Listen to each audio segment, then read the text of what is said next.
দেচোন চিনটো ক হস্পিটেল কি আৰু কাক কয়? স্যাৰ, পৃথিৱীৰ পৰা স্বৰ্গলৈ যোৱা ৰাজপথত যিটো টোল প্লাজা পোৱা যায় তাকে হস্পিটেল কোৱা হয় স্যাৰ।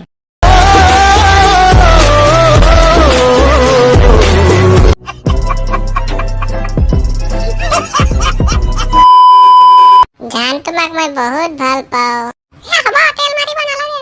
সঁচাকৈ জান, তোমাক মই বহুত বহুত বহুত ভাল পাওঁ। বাহ, তাহাৰ প্ৰেম নাচ কিয়? কৰ কৰ, গছৰ তলত বহি প্ৰেম কৰ তহঁতে আৰু। তোহাৰো একদিন মোৰ নিচিনা অৱস্থা হ'ব। তোহাৰো সোনকাল ব্ৰেকআপ হ'ব ৰ, তাৰ পিছত গম পাবি। চাল্লা, বিধৱা প্ৰেমিকে অভিশাপ দিবা আহে। ব্ৰেকআপ হ'ব বুলি কৈ যায় সি আমাৰ। ইয়াক না মই কোনভেন্না দিম এহেকা। চাল্লা, মোৰ মুডে খাৰাপ কৰি ফেললাক। যাওঁ তোমাক থৈ আহো ঘৰত। কি হ'ল, সি কৈ থাকক দে।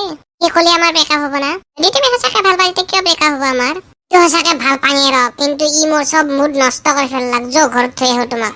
যতে কালি যাম বেলেগ একটা জাগাত। Once more! Once more! Once more!